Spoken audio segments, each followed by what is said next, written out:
Ya. Bapak, Ibu, dan Saudara sekalian yang dikasihi Tuhan, kita mengucap syukur kepada Tuhan pada sore menjelang malam. Pada saat ini kita akan beribadah bersama untuk mengakhiri tahun 2021 oleh karena anugerah Tuhan.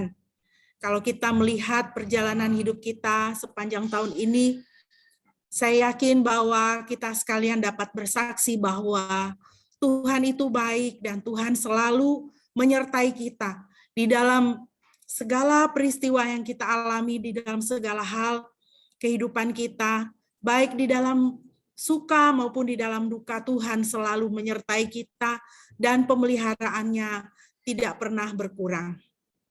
Mari bersama-sama kepada Tuhan bahwa Tuhan, Engkau selalu bersamaku di setiap musim kehidupanku.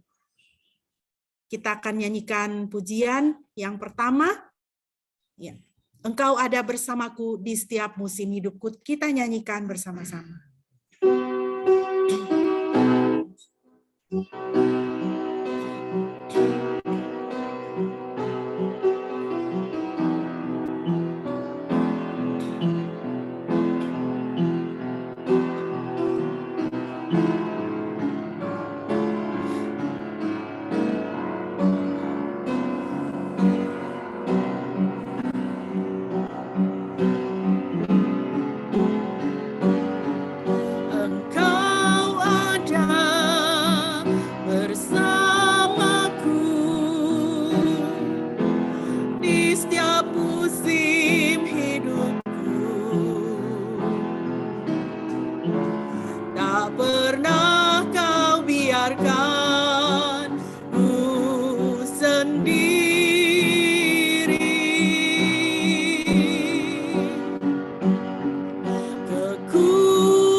Engkau ada bersamaku.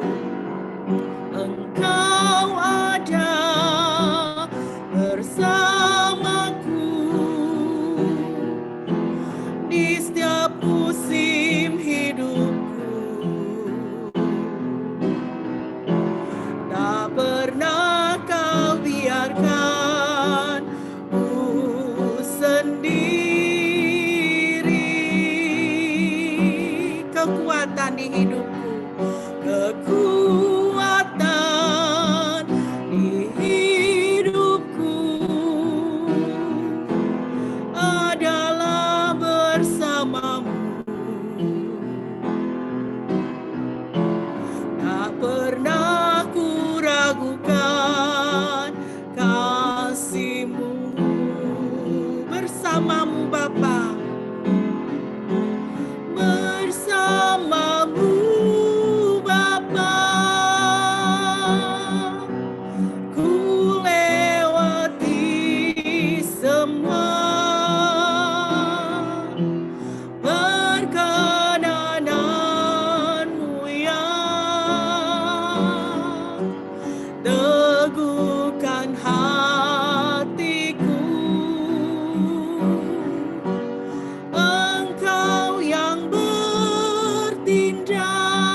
Bapa di dalam surga, kami sungguh mengucap syukur Tuhan untuk segala kebaikan Tuhan yang boleh kami alami hingga dengan hari ini Tuhan, hingga dengan saat ini Tuhan, sepanjang tahun 2021, di dalam segala musim kehidupan kami Tuhan, Engkau selalu ada bersama dengan kami Tuhan.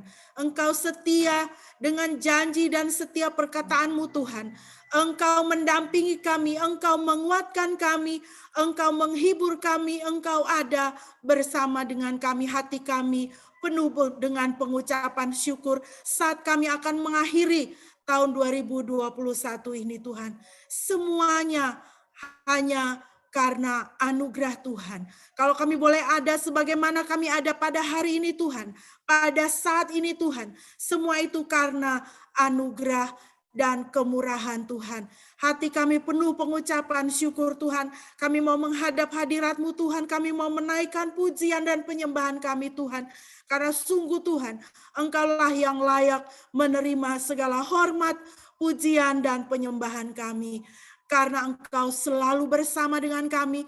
Engkau Tuhan yang peduli akan kehidupan kami. Engkau Tuhan yang luar biasa. Engkau Tuhan yang ajaib. Tuhan yang melakukan perkara-perkara yang besar di dalam kehidupan anak-anak manusia. Terima kasih Tuhan. Terimalah pujian kami ini Tuhan. Bersamamu Bapa, ku lewati semua, perkenananmu yang teguhkan hatiku. Engkau yang bertindak, memberi pertolongan.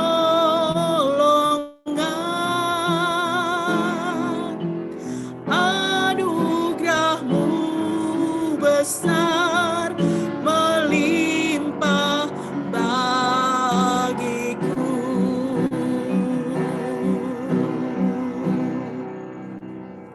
Kita akan mentabiskan ibadah kita pada sore hari ini. Persilakan Bapak Pendeta untuk boleh memimpin pentabisan ibadah.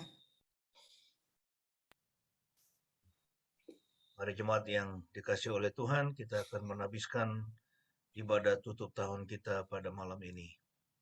Sekali lagi Tuhan, kami mau bersyukur karena Engkau begitu baik di dalam kehidupan kami. Meskipun kami banyak kelemahan, begitu banyak kekurangan, begitu banyak dosa yang kami lakukan, namun Engkau tidak pernah meninggalkan kami barang sedetik pun. Siapakah kami ini ya Tuhan, yang dipandang berharga di hadapan-Mu, yang layak untuk Engkau kasihi. Kami bersyukur kami boleh ada sebagaimana kami ada, bukan sebagaimana seharusnya kami ada. Dan Engkau sudah menyatakan kasih-Mu, bahkan ketika kami masih berdosa. Terima kasih Tuhan. Kiranya ibadah kami ini boleh menjadi dupa yang harum, persembahan yang harum bagi hormat dan kemuliaan nama-Mu. Engkau yang bertahta di tempat yang kekal.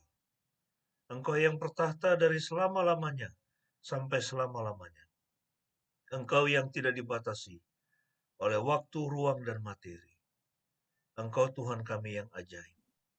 Kami memuja-Mu, kami menyembah-Mu, kami mengagungkan Engkau. Hadirlah Tuhan di tengah-tengah ibadah kami, ibadah tutup tahun ini dan menyambut tahun 2022. Hadirlah Tuhan dan berkatilah kami semua. Jemaat yang dikasihi oleh Tuhan, ingatlah senantiasa bahwa pertolongan kita adalah di dalam nama Yehuwa, Bapa, Anak, dan Roh Kudus. Kasih karunia dari Yahweh Bapa, Anak, dan Roh Kudus kiranya memberkati kita semua dari sekarang sampai selama-lamanya.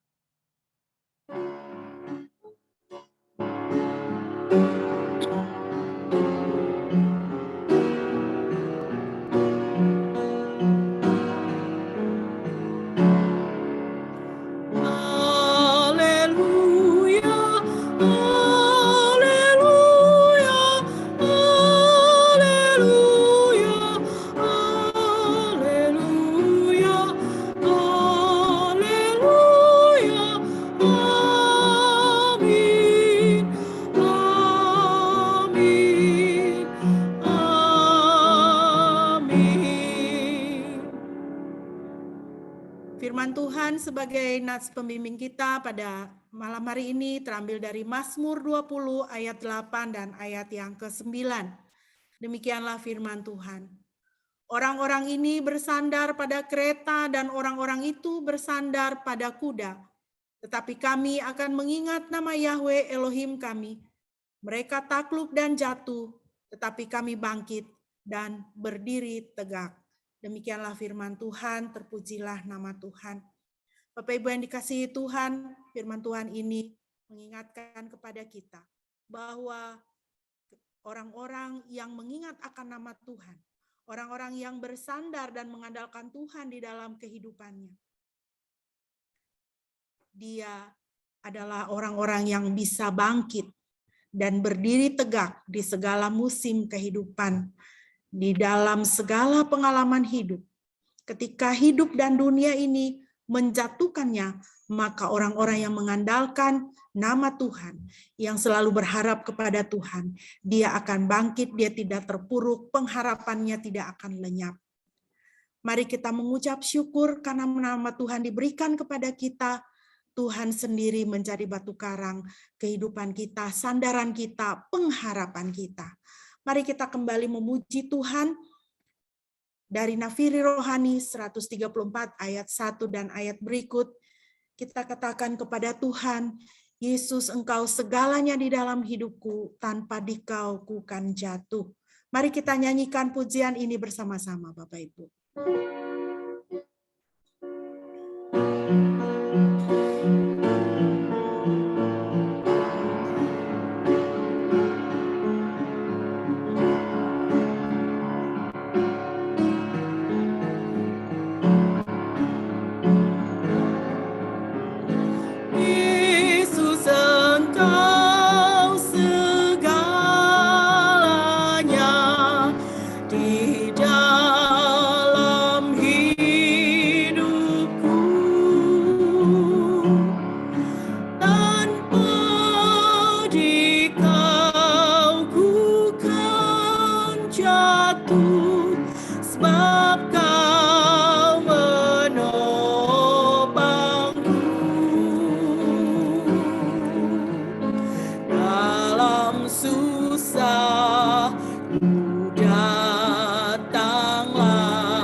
Bapak Ibu, mari kita bersama-sama bermazmur bagi Tuhan dari Mazmur pasal 20.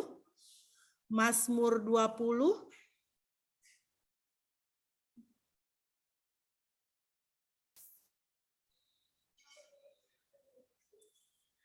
Mazmur pasal 20. Minta kesediaan pengantin baru Pak Yudi dan Bu Olive untuk membacakan bagi kita. Mazmur pasal 20. Silakan Pak Yudi dan Bu Olive bisa membacakan untuk kita.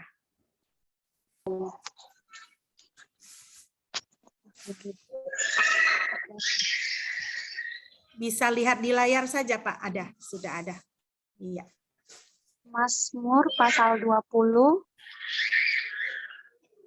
Maaf Bu, ayat berapa? Satu pasal itu, cuma pasalnya pendek Oh, saja ya. soalnya. Iya, terima kasih, Bu Olive. Ya. Untuk kepala musisi Mazmur Daud. Kiranya Yahweh menjawab engkau pada hari kesesakanku.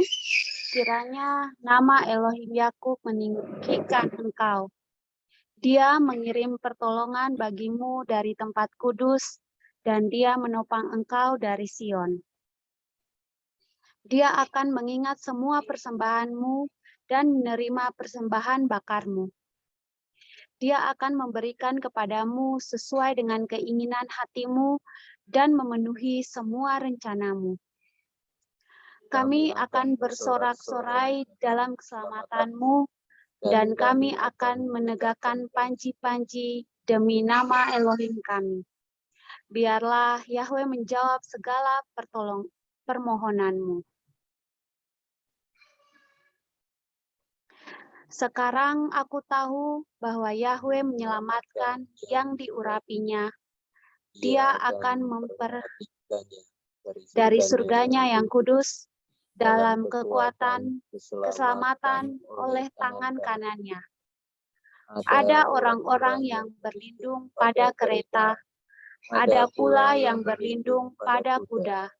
Tetapi kami akan mengingat nama Yahweh Elohim kami. Mereka takluk dan terjatuh, tetapi kami bangkit dan berdiri tegak. Ya Yahweh, selamatkanlah. Raja akan menjawab kami pada waktu kami memanggil. Ya, baik. Terima kasih. Ini adalah satu mazmur keyakinan kepada Tuhan.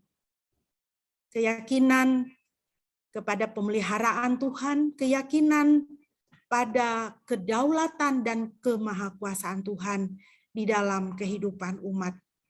Biarlah ini juga menjadi mazmur keyakinan kita. Saat kita akan mengakhiri tahun ini dan memasuki tahun yang baru. Yakin kepada Tuhan, beriman teguh kepada Tuhan, karena Dia adalah Tuhan yang tidak pernah mengecewakan dan sungguh dapat diandalkan. Bapak Ibu, kita akan merenungkan firman Tuhan. Mari sebelum kita merenungkan firman Tuhan, kita akan kembali menaikkan pujian dari Nafiri Rohani. Ayat 3 dan ayat selanjutnya. Yesus engkau segalanya, temanku setia. Tak dapat aku menyangkal kawan setiaku. Mari kita nyanyikan pujian ini bersama-sama.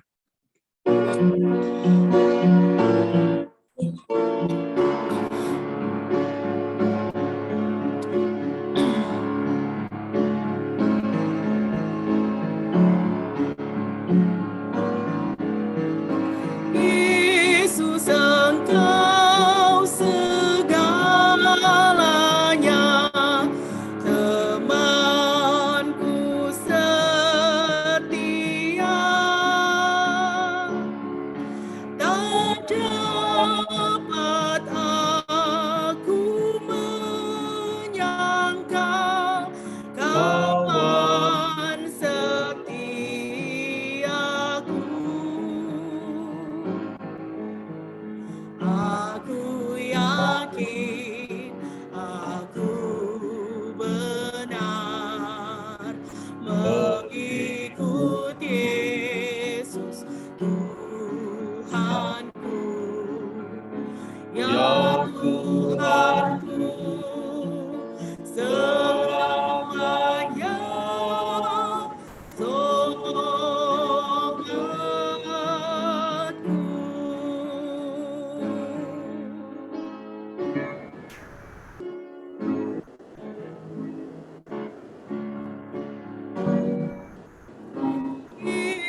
berserah seumur hidupku. Hidupku indah dan mulia bersama Yesus Tuhanku. Hidup kekal ya Tuhanku, sobatku.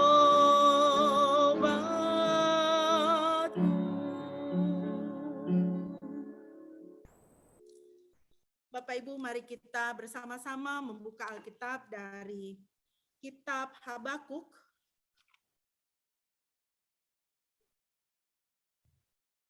Ya.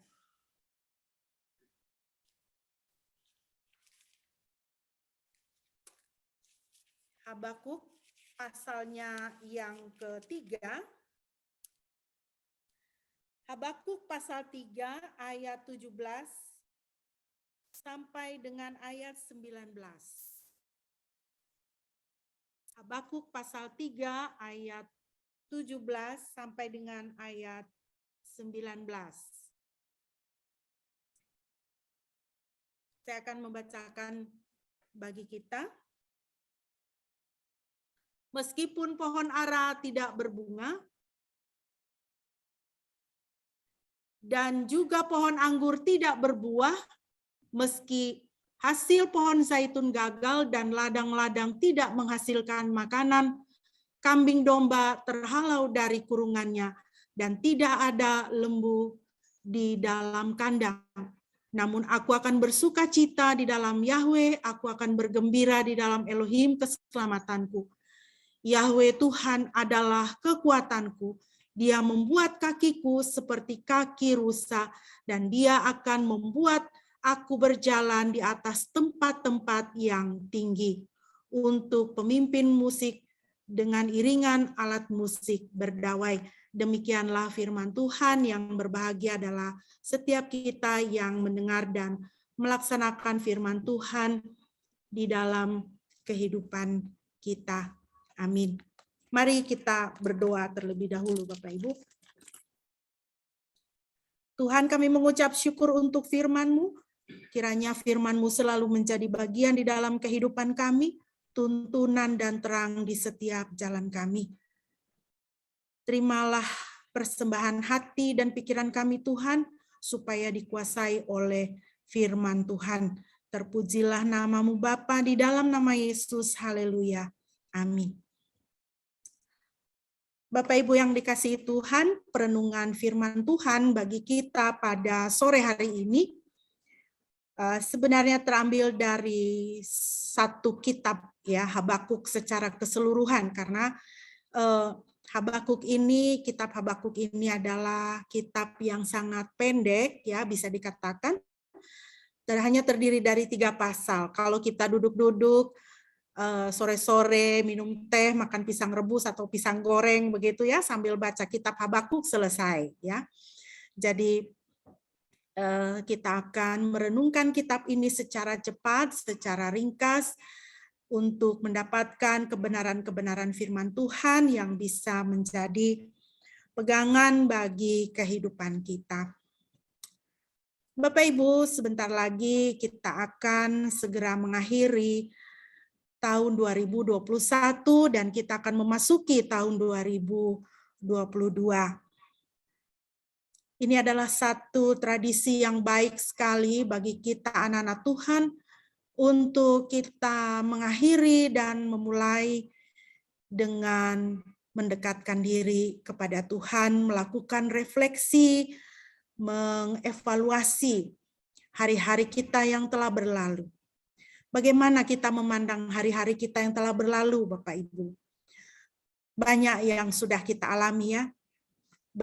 Kita secara keluarga, secara bergereja, maupun kita dalam kehidupan pribadi, lepas pribadi. Ada naik, ada turun, ada suka, ada duka.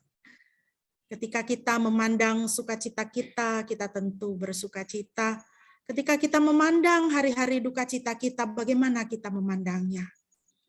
Apakah kita memandangnya dengan negatif atau kita mempunyai sudut pandang dari sudut pandang Tuhan?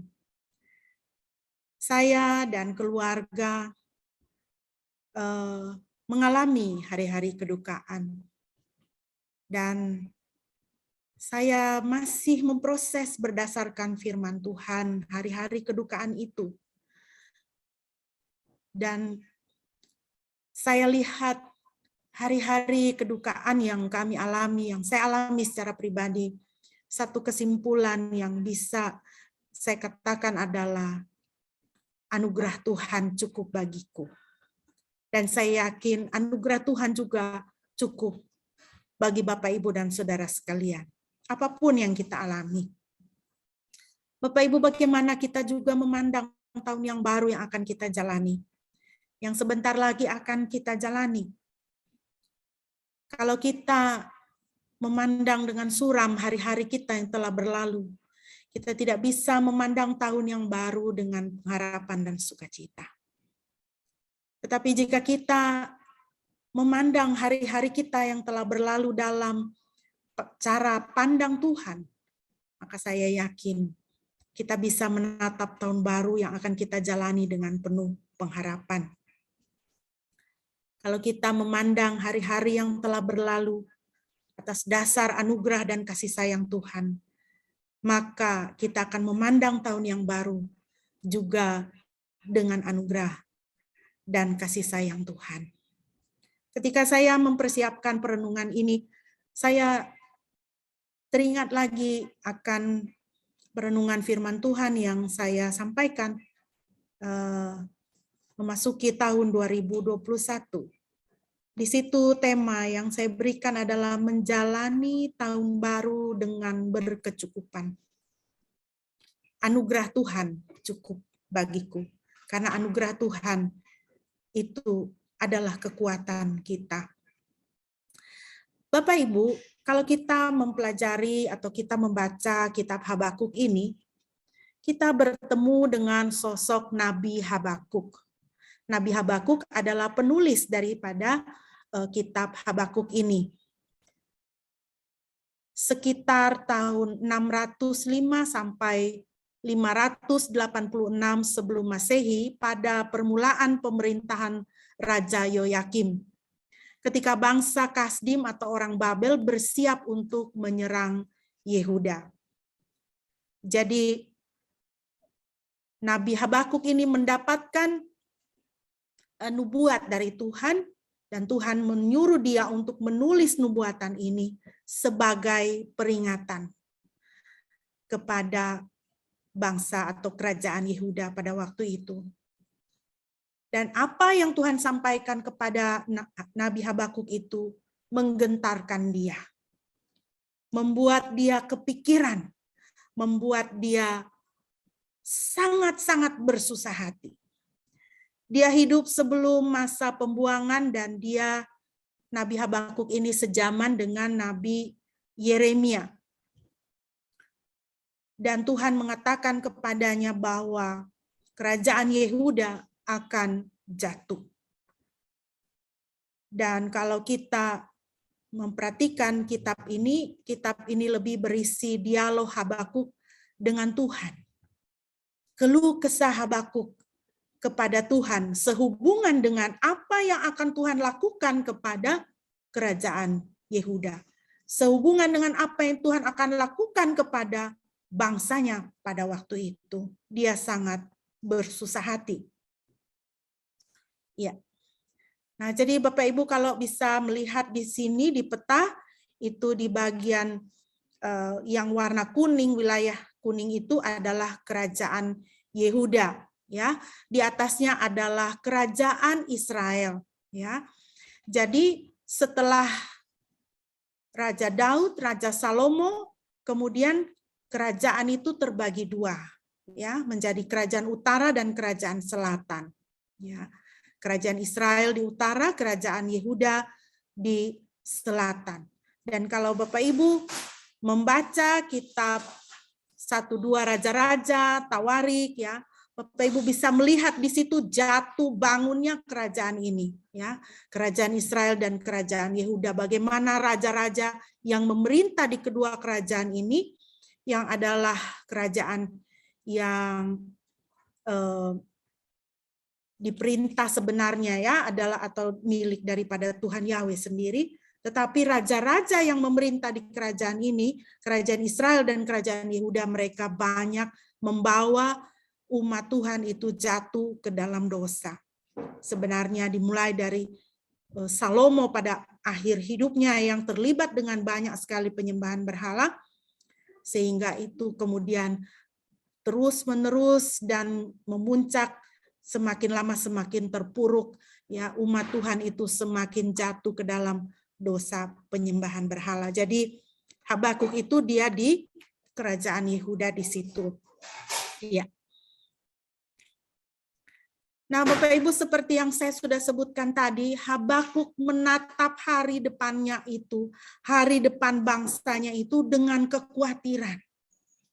Dengan kekhawatiran. Dia tidak bisa melihat hal yang positif yang akan terjadi, karena memang akan terjadi hal yang negatif. Ya. Keadaan Yehuda mengkhawatirkan Habakuk. Pada waktu itu Yehuda diperintah oleh Raja Yoyakim, dan kalau Bapak Ibu memperhatikan di dalam 2 Tawarik 36 ayat 5-8, firman Tuhan dengan jelas menceritakan bagaimana Raja Yoyakim itu melakukan apa yang jahat di mata Tuhan. Raja Yoyakim sebagai pemimpin tidak membawa umat untuk menyembah Tuhan. Tidak hidup sesuai dengan hukum-hukum Tuhan. Sehingga di dalam Habakuk pasal 1 ayat 3 dan 4, Bapak Ibu kita bisa membaca keluh kesah daripada Nabi Habakuk di hadapan Tuhan. Rakyat hidup di dalam kekacauan, ketidakadilan, perselisihan, orang benar dizolimi oleh orang yang jahat. Jadi ini mendatangkan kegelisahan di dalam diri Nabi Habakuk. Tentu sama dengan kita juga ya Bapak Ibu. Kalau kita melihat di sekeliling kita atau apa yang kita alami adalah sesuatu atau segala sesuatu yang negatif, pasti kita juga akan seperti Nabi Habakuk ya. Kita berkeluh kesah. Kita berkeluh kesah ya. Selanjutnya kita lihat ya. Ini adalah satu gambar ilustrasi oleh seorang seniman Prancis ya. Dia menggambar wajah daripada Raja Yoyakim ya, kira-kira seperti ini ya. Kita tidak tahu wajah aslinya seperti apa, tetapi ya mungkin dia melukis dari penelitian sejarah dan sebagainya ya, kira-kiralah Raja Yoyakim ini seperti ini. Seorang raja yang dipercayakan untuk memimpin umat tetapi malah melakukan hal yang jahat di mata Tuhan dan membawa seluruh umat untuk berdosa di hadapan Tuhan, sehingga di mana-mana terjadi kekacauan dan umat pun menjadi jahat di mata Tuhan, mempunyai gaya hidup yang jahat di mata Tuhan. Ya. Mari kita melihat Raja Yoyakim ini. Ya. Dosa Raja Yoyakim. Yang pertama, semangat ibadah kepada Tuhan Yahweh itu merosot di bawah kepemimpinannya. Ya, karena dia sendiri tidak sungguh-sungguh kepada Tuhan. Jadi umat juga semangat ibadah kepada Tuhan itu merosot. Ya, umat itu kan melihat pimpinan. Ya, dalam Yehezkiel 8 ayat 5-17 Bapak Ibu bisa membaca di situ bagaimana penyembahan berhala yang dilakukan.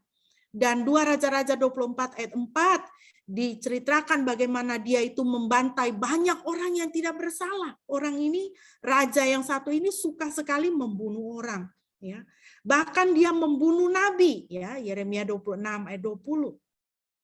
Ketika Yeremia menasihati dia, dan ketika Yeremia waktu itu Yeremia membangkitkan semangat umat dengan membaca gulungan kitab, membaca firman Tuhan, Raja Yoyakim ini dia menentang Yeremia, dan gulungan firman Tuhan yang dibaca oleh Yeremia itu dibakar oleh Raja Yoyakim, ya.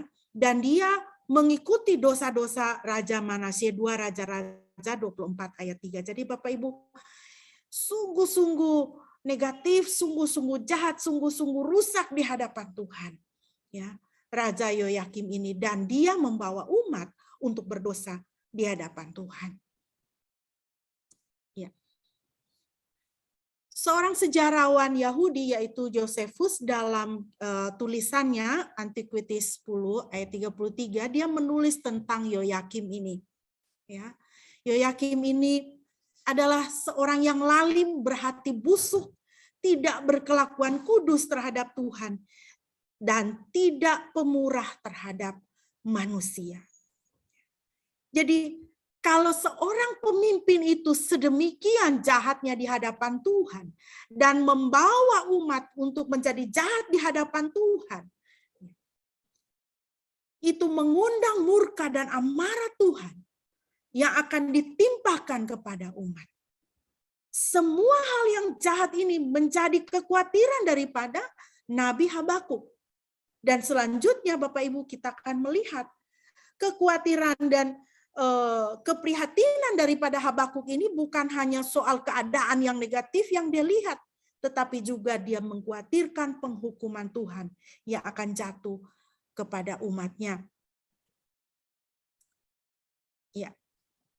Kita lihat di dalam pasal 1 ayat 3 dan ayat yang keempat, Habakuk berkata kepada Tuhan, "Mengapa engkau membuat aku melihat kejahatan, dan mengapa engkau memperlihatkan kepadaku kekacauan, kehancuran, dan kekejaman ada di hadapanku?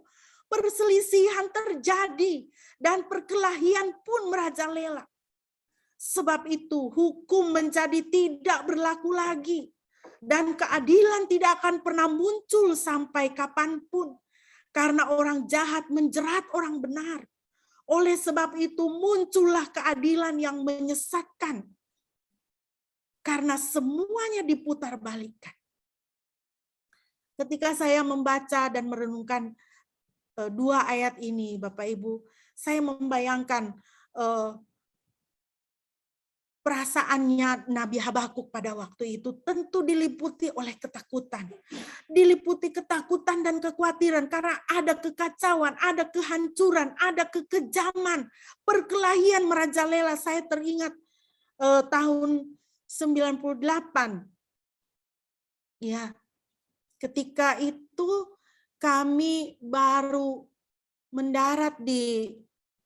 tiba di Indonesia dari Singapura itu. Pada hari kami mendarat, pesawat kami mendarat di bandara, pada hari itulah terjadi kerusuhan Mei itu ya, tahun 98, terjadi penembakan di Trisakti. Dan setelah peristiwa itu, negara kita diliputi dengan kegelapan ya, ketakutan, terutama kami yang waktu itu kami di Jakarta ya. Kami di Jakarta. Saya ingat kami waktu itu saya tinggal bersama suami kita di rumah mertua ya. Tinggal di Jakarta waktu itu di BSD ya. Kompleks itu ya saya tidak keluar rumah, saya di rumah saja gitu ya kan, tapi yang bapak-bapak ini kan para bapak ini kan yang keluar, lalu menceritakan bagaimana kompleks kami itu pintu masuknya itu dibikin barikade pakai kawat berduri gitu ya. Lalu saya teringat saya menemani mami ke pasar pada waktu itu, dan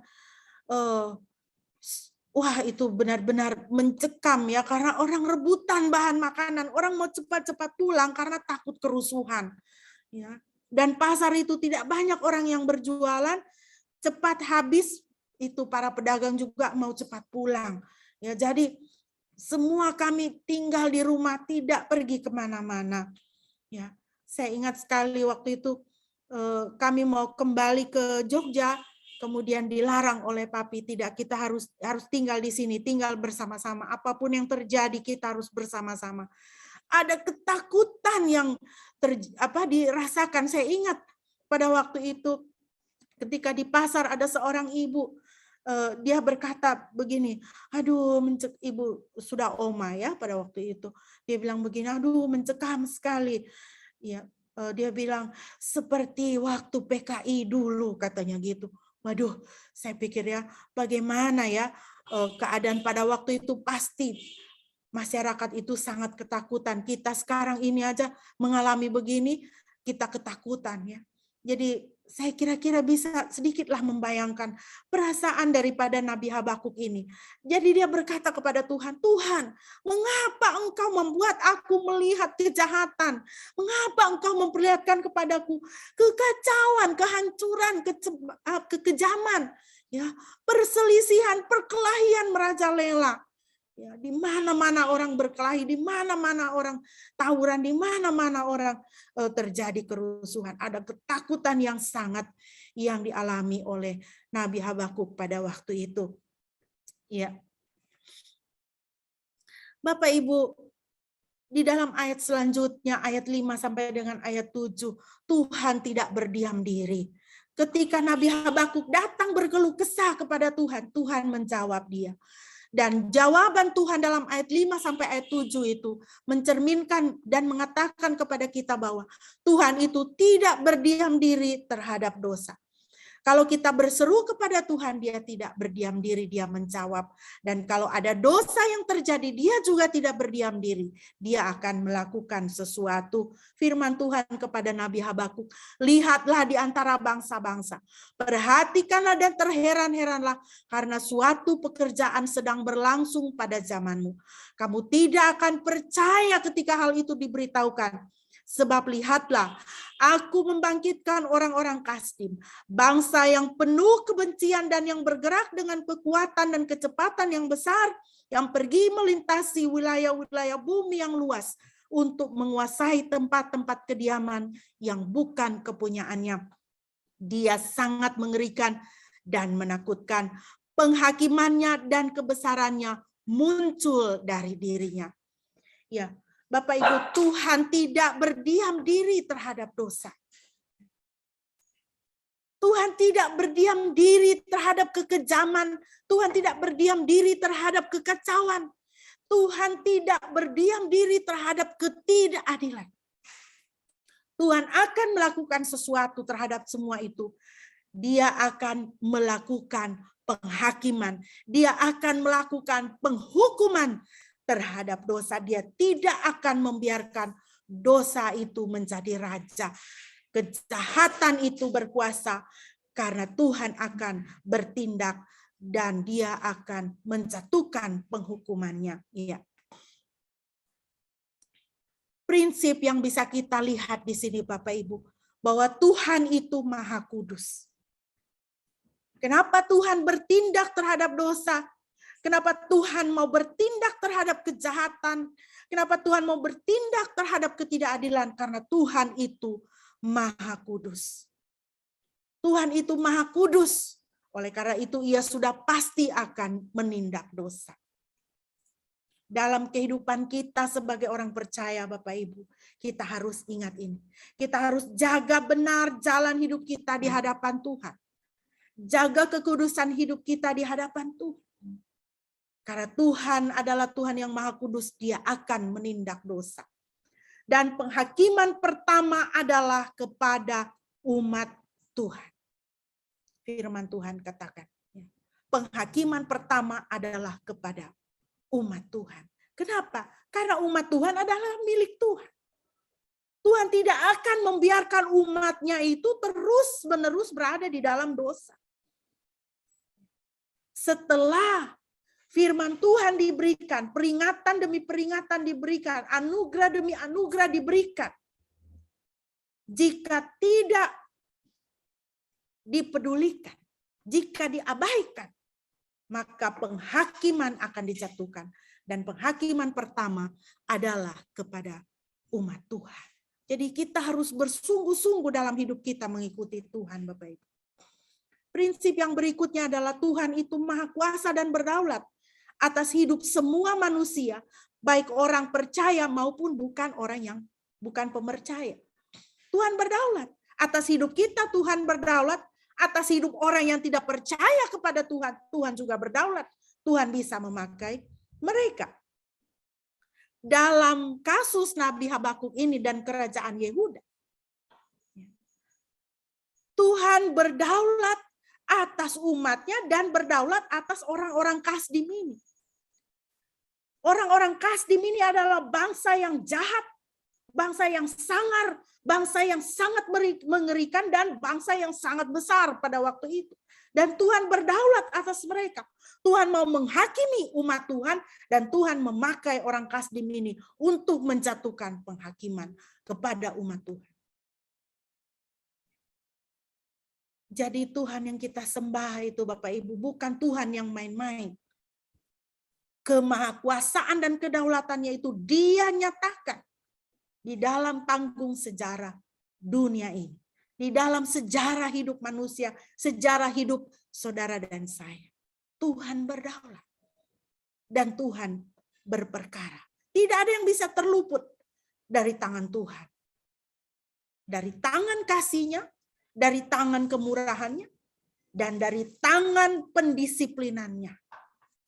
Tangan penghakimannya. Tidak ada satupun yang terluput. Iya. Setelah Habakuk berkeluh kepada Tuhan tentang keadaan kerajaan Yehuda, dan Tuhan menjawab dia bahwa Tuhan akan menggerakkan orang Kasdim untuk menjatuhkan penghakiman atas dosa.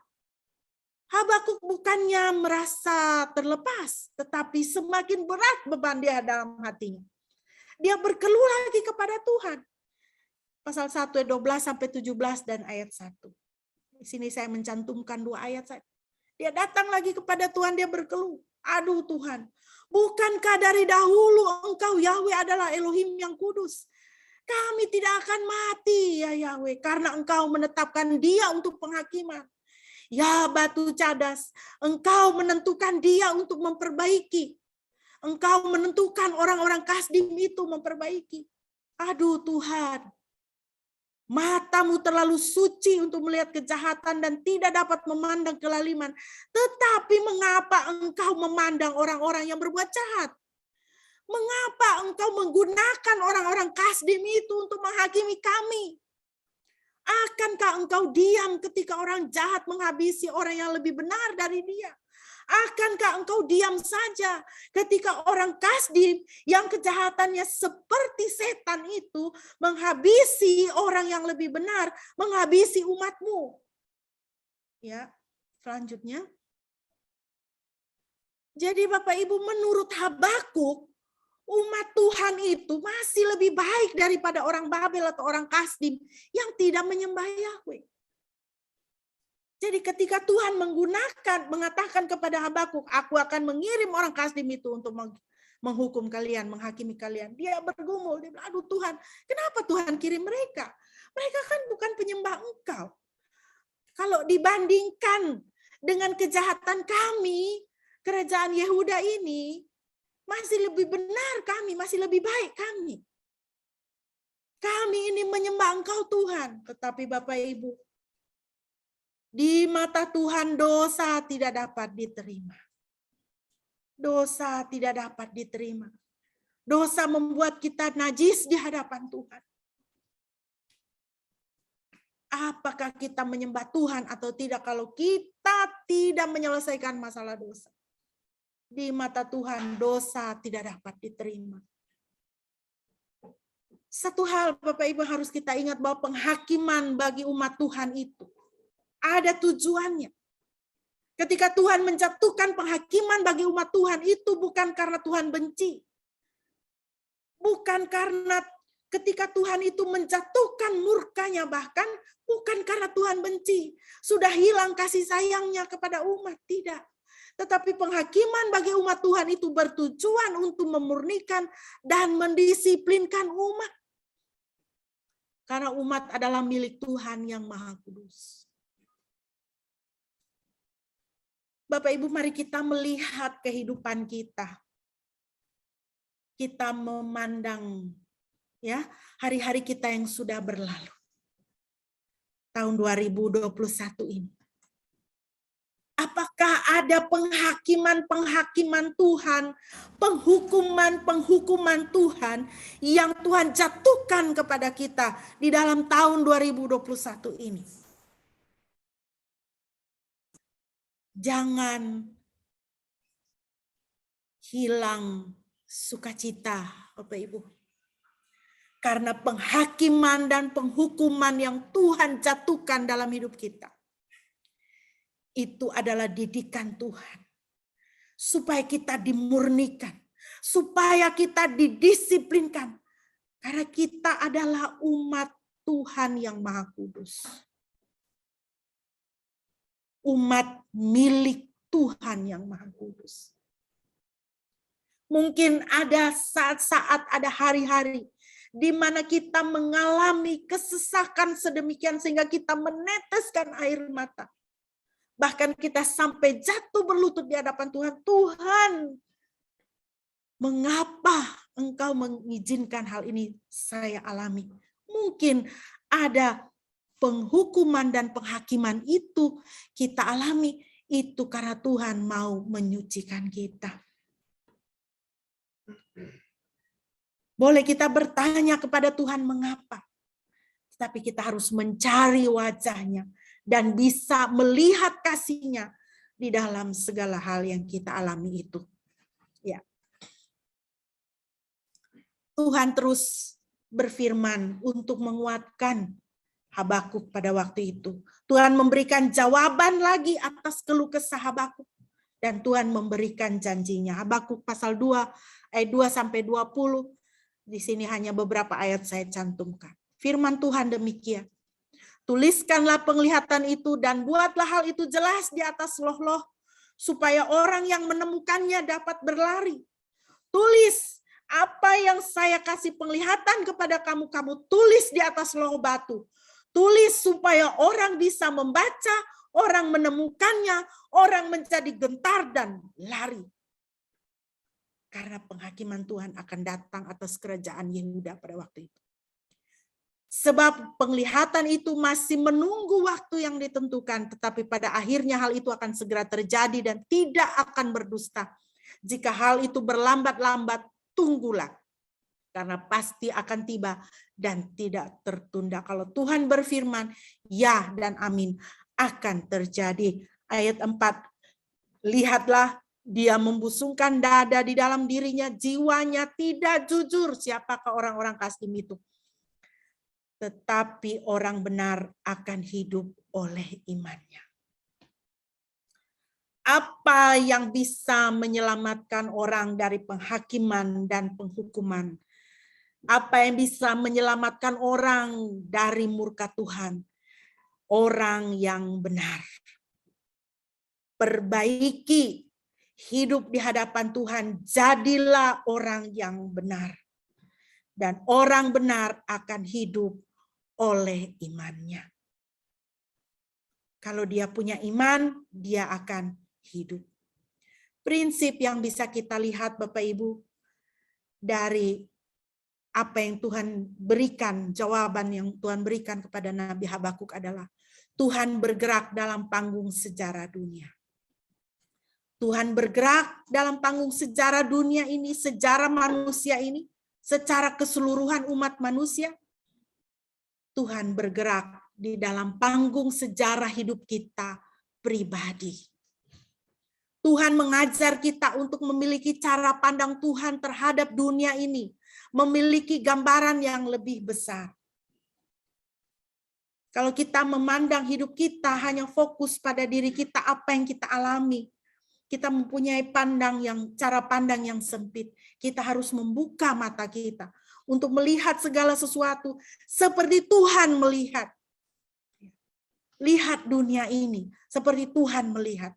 Kita harus memiliki gambaran yang lebih besar. Tidak fokus hanya kepada diri kita sendiri saja. Kalau kita hanya fokus kepada diri kita sendiri, kepada kesesakan yang kita alami, kita tidak melihat keluar. kita akan semakin terpuruk. Tetapi mari kita melihat dengan cara pandang Tuhan. Di situ kita akan mendapatkan hikmat. Apa yang Tuhan sedang lakukan di dalam dunia ini? Apa yang sedang Tuhan lakukan? Dan apa yang akan Tuhan lakukan di dalam dunia ini? Saya ada di dalam dunia ini. Saudara dan saya ada di dalam dunia ini. Kita harus mempunyai cara pandang itu. Tuhan mau buat apa ya? Tuhan mau buat apa dalam hidup saya? Tuhan mau buat apa di dalam dunia ini? Dengan pandemi ini, Tuhan mau buat apa? Sudah 2 tahun ya kita mengalami pandemi ini dan kita masih belum tahu lagi. Ini pandemi ini selesainya kapan? Apakah masih ada varian lain setelah Omikron? Kita tidak tahu lagi. Tapi jangan kita berputar-putar di situ. Mari kita datang kepada Tuhan dan kita berpikir, Tuhan mau apa ya? Apa yang akan Tuhan kerjakan di panggung sejarah dunia ini? Dan apa yang mau Tuhan kerjakan dalam hidup saya? Nah, itu yang Tuhan mau untuk setiap kita. Ya. Sikap Habakuk pasal 3 ayat 1-15. Dia di situ Bapak Ibu kalau membaca pasal 3 akan melihat Habakuk melakukan pengakuan akan Tuhan. Setelah dia berkeluh kesah, 2 kali dia berkeluh kesah kepada Tuhan, Tuhan menjawab 2 kali keluh kesahnya itu. Dan di sini kemudian di pasal 3 dia mengalami perubahan. Dia mengakui Tuhan. Ayat 2. Ya Yahweh, aku telah mendengar suaramu dan aku takut kepada pekerjaanmu. Ya Yahweh, bangkitkanlah pekerjaanmu di antara tahun-tahun. Buatlah itu dikenal di antara tahun-tahun. Dalam murka ingatlah belas kasihan. Sudah berubah cara pandangnya Habakuk sekarang ya. Sekarang dia bersepakat dengan Tuhan. Tuhan, engkau mau mengerjakan apa? Bangkitkanlah pekerjaanmu itu. Buatlah pekerjaanmu itu dikenal di antara tahun-tahun. Sukseskanlah pekerjaanmu Tuhan. Apapun yang akan kualami, apapun yang akan dialami oleh bangsaku ini, aku akan tunduk kepadamu Tuhan. Bangkitkan pekerjaanmu, sukseskan, buatlah berhasil pekerjaanmu ya Tuhan. Kalau cara pandang manusia, cara pandang kita kan, sukseskan pekerjaanku Tuhan, ya gitu kan. Hebatkanlah pekerjaanku Tuhan, berkatilah pekerjaan buah tanganku ini Tuhan, ya. Tapi kita umat Tuhan ini harus mempunyai doa yang seperti ini. Tuhan, apa yang akan mau kerjakan? Apa yang Tuhan akan kerjakan? Di tahun 2022, Tuhan, engkau mau kerjakan apa? Bangkitkanlah pekerjaanmu itu. Aku bersetuju dengan pekerjaan Tuhan. Aku bersetuju dengan perkara-perkara Tuhan, bukan perkara aku. Bukan pekerjaanku, bukan keinginanku, tapi aku bersetuju dengan pekerjaan-pekerjaan. Ayat 3, Elohim datang dari Teman dan yang Maha Kudus dari Gunung Paran. Keagungannya menutupi langit dan kepujiannya memenuhi bumi. Dan kecemerlangannya adalah seperti cahaya. Tanduk-tanduk miliknya keluar dari tangannya dan di sanalah persembunyian kekuatannya. Kita lihat Bapak Ibu di dalam 2 ayat ini. Habakuk memandang kepada Tuhan.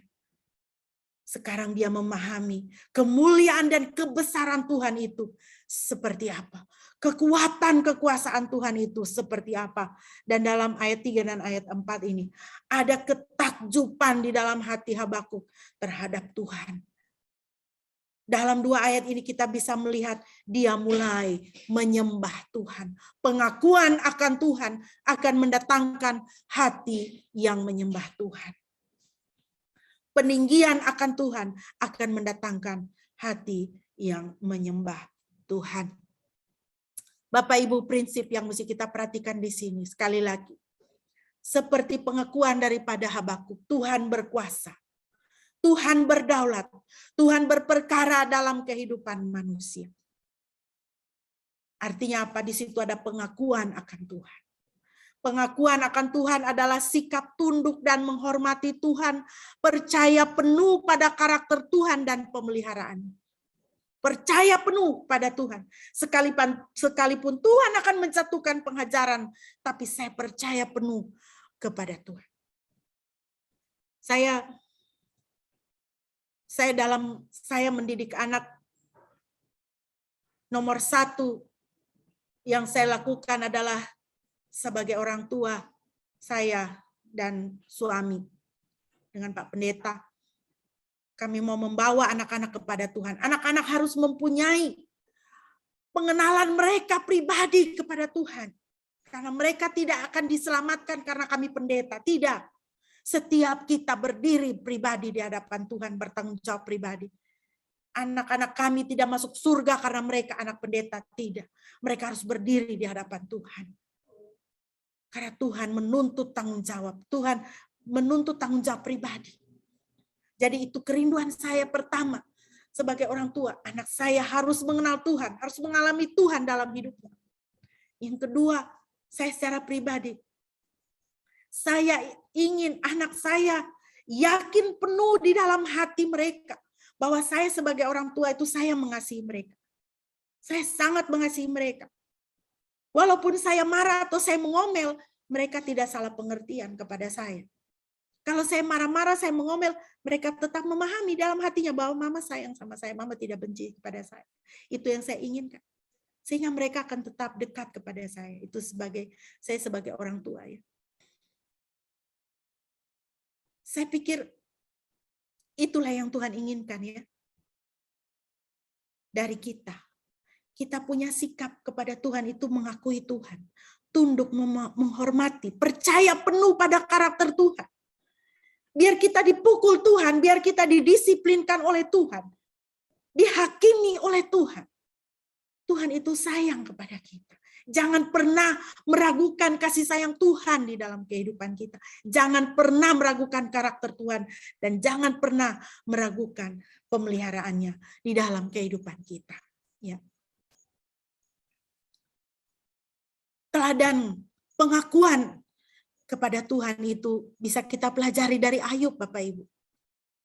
Ayub 1 ayat 20-22. Maka Ayub bangkit dan mengoyakkan jubahnya serta mencukur kepalanya dan dia menjatuhkan diri dan menyembah. Setelah apa? Setelah musibah demi musibah dia alami dalam hidupnya, Bapak Ibu. Tidak kurang-kurang itu musibah dia alami dalam hidupnya. Hartanya habis dalam sekejap, anak-anaknya mati semua dalam sekejap. Dia menjatuhkan diri dan menyembah. Dia berkata, dengan telanjang aku keluar dari rahim ibuku, dan dengan telanjang aku akan kembali ke sana. Yahweh telah memberi, dan Yahweh telah mengambil. Biarlah nama Yahweh yang diberkati. Dalam semuanya itu, ya, Ayub tidak berdosa, dan tidak juga menuduhkan kesalahan kepada Elohim. Ini teladan pengakuan akan Tuhan. Ini yang harus ada dalam hidup kita. Kadang-kala saya perhatikan kita anak-anak Tuhan ini, kita ini terlalu manja. Kita terlalu menuntut kepada Tuhan. Tuhan, saya mau ini, saya mau itu. Ketika kita minta tidak dapat, kita marah. Tuhan, kenapa? Tuhan kok tidak adil? Kenapa Tuhan tega? Nah, kita ngomongnya begitu kan. Itu pemberontakan kepada Tuhan. Itu kita harus meneladani Ayub ya dengan berkata ini perkataan yang berat. Kenapa? Ini menggambarkan ketundukan dan penyerahan total kepada Tuhan. Sama seperti yang dikatakan oleh Habakuk. Bangkitkanlah pekerjaan-pekerjaanmu ya Tuhan. Aku bersetuju dengan Engkau. Seperti Ayub. Tuhan, Engkau sudah ambil semuanya. Engkau yang memberi, Engkau yang mengambil. Biarlah nama Tuhan yang diberkati. Biarlah nama Yahweh yang dipuji. Terpujilah nama Tuhan. Apapun yang kita alami dalam hidup kita, Bapak Ibu. Harus keluar dari mulut kita. Terpujilah nama Tuhan. Pengakuan akan Tuhan. Dengan kita menata mulut kita seperti itu, dengan kita menata hati kita untuk mengakui nama Tuhan. Firman Tuhan katakan, jika kita melakukan itu, kita tidak melakukan dosa di hadapan Tuhan. Ya, dalam kesesakan kita, jangan kita berdosa kepada Tuhan. Ya, Bapak Ibu, ini adalah satu gambar di mana kita bisa melihat ya. Kemahakuasaan Tuhan, kedaulatan Tuhan itu seperti payung itu ya. Payung itu. Kalau kita berserah penuh kepada Tuhan, itu seperti Nona yang pakai payung itu ya. Dia berlindung di bawah payung itu. Kalau kita tunduk kepada kemahakuasaan Tuhan, kita tunduk kepada kedaulatan Tuhan, kita mengakui Tuhan di dalam hidup kita. Seperti Nona pakai payung itu, di bawah payung itu ada pemeliharaan. Ya. Semua daun itu jatuh, tapi dia berlindung di bawah payung. Dia tidak kena daun itu. Ketika kita berlindung di bawah payung kemahakuasaan dan kedaulatan Tuhan, kita mengakui Tuhan dalam hidup kita, disitulah baru kita bisa mengalami pemeliharaan Tuhan dalam hidup kita. Firman Tuhan katakan kepada Habakuk, orang benar hidup oleh imannya. Orang yang mengakui Tuhan, orang yang mengutamakan Tuhan, akan mengalami bagaimana Tuhan memelihara kehidupannya. Ya. Yang terakhir kita lihat sikap Habakuk selanjutnya adalah iman kepada Tuhan. Tadi sikap dia adalah apa? Pengakuan akan Tuhan. Sikap Habakuk yang kedua adalah iman kepada Tuhan. Pasal 3, 17-19. Meskipun pohon ara tidak berbunga dan pohon anggur tidak berbuah, hasil pohon zaitun mengecewakan dan ladang-ladang tidak menghasilkan makanan, kambing domba terhalau dari kurungannya dan tidak ada lembu-lembu di dalam kandang-kandang. Namun aku akan bersuka cita di dalam Yahweh, aku akan bergembira ria di dalam Elohim keselamatanku. Yahweh Tuhan adalah kekuatanku. Dia membuat kakiku seperti kaki rusa. Dan dia akan membuat aku berjalan di atas tempat-tempatku yang tinggi. Ini adalah pernyataan iman daripada Habakuk kepada Tuhan. Aku mau beriman. Aku mau beriman. Iman itu bukan mempositifkan segala sesuatu, tidak. Karena mengecewakan. Di depan mata itu mengecewakan. Ya kan? Pohon ara tidak berbunga, pohon anggur tidak berbuah, ladang tidak menghasilkan, kambing domba tidak ada di dalam kurungan. Aku bersuka cita. Bersuka cita di dalam Tuhan, bukan bersuka cita karena keadaanku baik-baik saja. Aku bersuka cita di dalam Tuhan. Kenapa? Karena Tuhan adalah kekuatan. Tuhan adalah kekuatan. Dan kekuatan dari Tuhan itu dialami oleh orang yang berlindung kepada Tuhan. Ya. Jadi Bapak Ibu, dalam segala keadaan kehidupan kita, iman harus tetap ada. Iman itu tidak ditumbuhkan dalam keadaan hidup yang baik-baik saja, tetapi di dalam kesesakan. Ketika segala sesuatunya negatif, di situ iman ditumbuhkan. Dan iman itu didasarkan pada Tuhan, bukan situasi sekeliling, bukan perasaan, bukan emosi, bukan apa yang baik yang terjadi pada kita, tidak. Iman didasarkan pada Tuhan. Kalau iman didasarkan kepada Tuhan, maka di dalam kesesakan pasti ada kekuatan. Kita bisa bernyanyi seperti Habakuk bernyanyi. Ya. Mari Bapak Ibu dalam mengakhiri tahun ini, kita menyambut Tuhan dengan mendekat kepadanya. Habakuk berkeluh kesah, tapi dia berkeluh kesah, dia datang kepada Tuhan. Jangan kita berkeluh kesah, kita lari dari Tuhan. Tuhan begini, Tuhan gitu, tidak mau lagi dengan Tuhan. Berkeluh kesah, tapi mendekat kepada Tuhan. Mendekat, supaya apa? Lebih mengerti Tuhan. Dengan mendekat kepada Tuhan, kita bisa memperdalam pengenalan akan Dia. Habakuk di dalam keluh kesahnya, di dalam kekhawatirannya, dia mendekat kepada Tuhan. Di situ pengenalan dia akan Tuhan lebih diperdalam lagi oleh Tuhan sendiri. Dengan mengakui dia dan pekerjaan-pekerjaannya. Kita akan mengakhiri tahun ini dan menyambut tahun yang baru dengan mengakui Tuhan. Kita masih tidak tahu tahun depan itu apa yang akan terjadi. Ketika memasuki tahun 2021, saya tidak tahu bahwa ibu saya akan meninggal. Ketika memasuki tahun 2021, saya tidak tahu adik-adik saya akan sakit. Bahkan jantungnya sempat berhenti. Saya menangis di hadapan Tuhan. Tuhan, bagaimana saya bisa mengalami semua ini? Januari 2021, saya tidak tahu. Januari 2022, dan kita tidak tahu. Tahun 2022 ini apa yang ada di situ. Tetapi mari kita mengakui dia. mengakui Tuhan, mengakui pekerjaan-pekerjaannya. Mari kita bersetuju dengan Dia dalam apapun yang kita alami. Dan mari kita mengakhiri tahun ini dan menyambut memasuki tahun yang baru dengan beriman kepada Tuhan. Seperti yang terjadi di dalam hidup Habakuk. Saya rindu kita mengalami apa yang dialami oleh Habakuk dalam pengertian begini. Kita berkeluh kesah, kita datang sama Tuhan. Kita berkeluh kesah, kita datang pada Tuhan. Pengetahuan kita akan Tuhan lebih diperdalam dan kita lebih kemudian iman kita ditumbuhkan karena semakin dekat kita dengan Tuhan. Ya.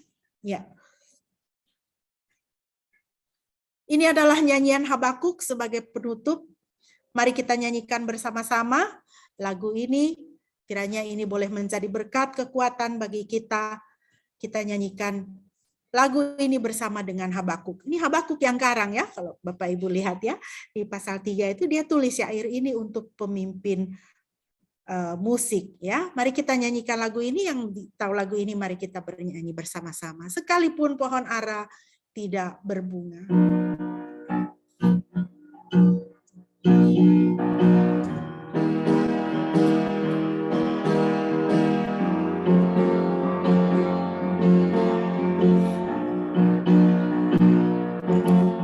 Sekalipun pohon ara tidak berbunga, pohon anggur tidak berbuah, hasil pohon zaitun mengecewakan, sekalipun ladang tak menghasilkan. Kambing domba terhalau dari kurungan, dan tidak ada lembu sapi dalam kandang. Namun aku akan bersorak-sorai di dalam Tuhan, beria-ria di dalam Yahweh yang menyelamatkanku. Sekalipun pohon ara tidak berbunga, pohon anggur tidak berbuah, hasil pohon zaitun mengecewakan, sekalipun ladang tak menghasilkan. Kambing domba terhalau dari kurungan, dan tidak ada lembu sapi dalam kandang. Namun aku akan bersorak-sorai di dalam Tuhan, beria-ria di dalam Yahweh yang menyelamatkanku.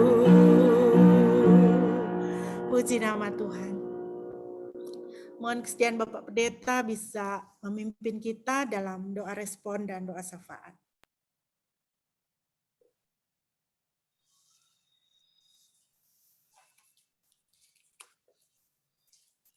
Mari jemaat yang dikasihi oleh Tuhan, kita berdoa. Tuhan, terima kasih untuk firman-Mu. Kami boleh membaca, merenungkannya, memikirkannya. Kami boleh melihat apa yang dialami oleh Habakuk, yang melihat begitu banyak hal buruk terjadi di tengah-tengah bangsanya. Namun dia mau tetap memandang kepada Tuhan, mengakui kedaulatan Tuhan, mengakui bahwa Tuhan Engkau, jalan-jalan-Mu senantiasa baik dan benar, dan bagi mereka yang beriman, mereka yang percaya kepada Tuhan, maka mereka akan melihat kebaikan Tuhan, mengalami pertolongan Tuhan. Terima kasih Tuhan Yesus untuk kebenaran-kebenaran firman Tuhan yang boleh kami renungkan memasuki tahun 2022. Dan sebentar lagi Tuhan kami akan meninggalkan tahun 2021. Kami mau menyerahkan hidup kami sepenuh-penuhnya ke dalam tangan-Mu. Kami mengakui kedaulatan-Mu atas hidup kami, atas apa yang akan terjadi di tahun 2022. Kami mengakui sepenuhnya kedaulatan Tuhan. Tapi juga kami mengimani bahwa Engkau sangat mengasihi kami, dan Engkau sudah siapkan berkat-berkat yang terbaik kepada setiap kami di tahun 2022. Berkati Tuhan keluarga kami, berkati Tuhan pekerjaan kami, berkati Tuhan semua anak-anak kami, berkati Tuhan baik suami maupun istri kami, berkatilah ya Tuhan semua hal yang kami rencanakan di tahun 2022, biarlah kami boleh mengalami tahun yang penuh dengan berkat, tahun yang penuh dengan semua yang indah, semua yang baik yang Tuhan akan sediakan bagi setiap kami anak-anak. Terima kasih Tuhan. Kami juga mau berdoa untuk bangsa kami, untuk negara kami. Berkati Tuhan, berkati rakyat Indonesia, supaya tahun 2022 menjadi tahun yang penuh dengan berkat Tuhan bagi bangsa kami. Juga untuk pemerintah kami mau memberkati mereka. Kami rindu Tuhan Engkau memakai pemerintah kami, baik dari presiden, wakil presiden, semua menteri-menteri, para gubernur, bupati, wali kota, juga camat, kepala-kepala desa, lurah. Tuhan berkati mereka dalam pekerjaannya sehingga boleh mengelola negara ini dengan bijaksana, dengan adil, dengan benar, dan dengan jujur. Terima kasih Bapak. Berkatilah kami semua.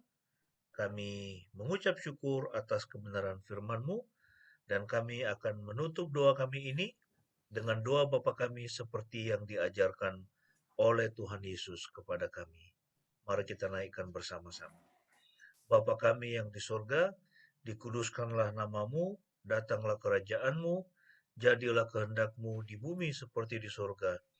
Berikanlah kami pada hari ini makanan kami yang secukupnya, dan ampunilah kami akan kesalahan kami, seperti kami juga mengampuni orang yang bersalah kepada kami. Dan janganlah membawa kami ke dalam pencobaan, tetapi lepaskanlah kami daripada yang jahat. Karena Engkaulah yang mempunyai kerajaan dan kuasa dan kemuliaan sampai selama-lamanya. Amin. Terima kasih. Bapak Ibu, mari kita menyatakan pengakuan iman kita di hadapan Tuhan dan sesama kita, marilah kita berkata demikian. Aku percaya kepada Yahweh Bapa yang Maha Kuasa, Khalik langit dan bumi, dan kepada Yesus Kristus, anaknya yang tunggal Tuhan kita, yang dikandung dari Roh Kudus, lahir dari anak darah Maria, yang menderita sengsara di bawah pemerintahan Pontius Pilatus, disalibkan, mati dan dikuburkan, turun ke dalam kerajaan maut. Pada hari yang ketiga bangkit pula dari antara orang mati, naik ke surga, duduk di sebelah kanan Yahweh Bapa yang Maha Kuasa, dan akan datang dari sana untuk menghakimi orang yang hidup dan yang mati. Aku percaya kepada Roh Kudus, gereja yang kudus dan am, persekutuan orang kudus, pengampunan dosa, kebangkitan orang mati, dan hidup yang kekal. Amin. Bapak Ibu, mari kita akan mengakhiri ibadah kita pada malam hari ini, dan saya mengajak kita untuk kembali memuji Tuhan dari nafiri rohani.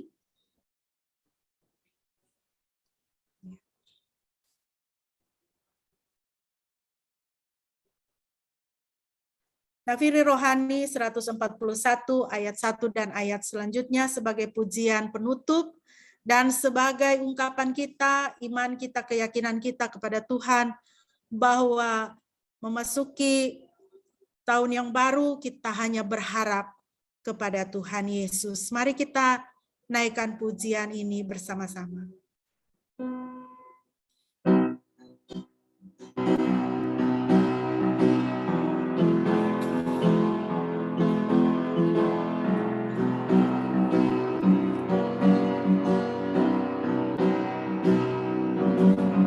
Aku berharap hanya pada Yesus yang mati untuk dosaku.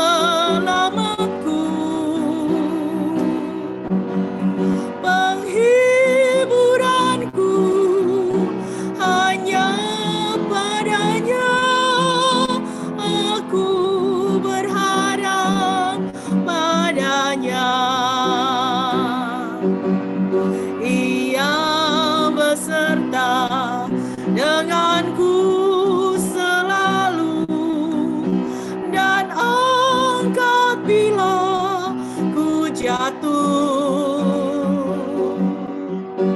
Dalam susah berat ingat pada Tuhan, aku berharap padanya, pada Yesus, pada Yesusku berharap.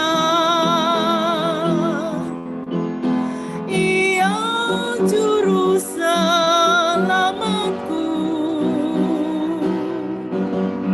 penghiburanku hanya padanya. Aku berharap padanya, pada Yesus, pada Yesusku berharap. Ia juru selamatku, penghiburanku hanya padanya. Aku berharap padanya.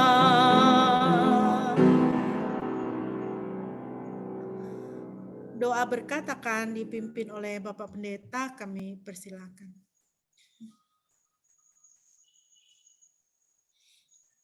Mari jemaat yang dikasihi oleh Tuhan, kita akan menerima berkat Tuhan. Terima kasih Tuhan untuk ibadah kami, ibadah tutup tahun, di mana kami sudah mendengar firman-Mu yang mengingatkan kami pentingnya beriman, bergantung kepada Tuhan, dan mengakui Tuhan dalam segenap kehidupan kami. Dan juga kami boleh menaikkan puji-pujian, kiranya boleh berkenan di hadapan-Mu. Dan saat ini kami rindu lagi Engkau untuk menjamah kami pribadi lepas pribadi dan memberkati kami dengan berkat-berkat dari surga. Jemaat yang dikasihi oleh Tuhan, sekarang arahkanlah hatimu kepada Tuhan. Yahweh memberkati engkau dan memelihara engkau. Yahweh membuat wajahnya bersinar atasmu dan bermurah hati kepadamu. Yahweh menghadapkan wajahnya kepadamu dan memberi engkau damai sejahtera.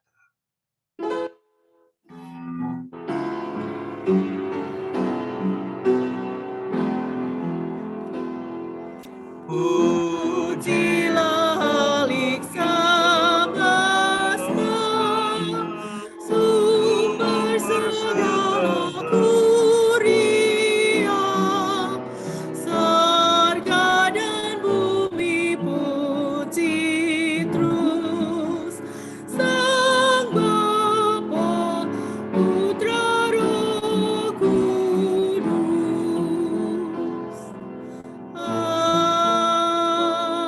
Amin.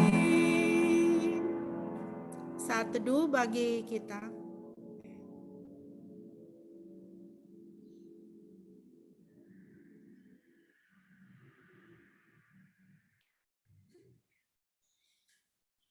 Amin. Demikian Bapak Ibu, ibadah kita pada malam hari ini telah selesai. Shalom dan selamat menjelang tahun baru untuk kita semua ya. Tuhan Yesus memberkati. Shalom. Iya, iya. Shalom. Shalom, Tuhan selamat berkati. menyambut tahun baru.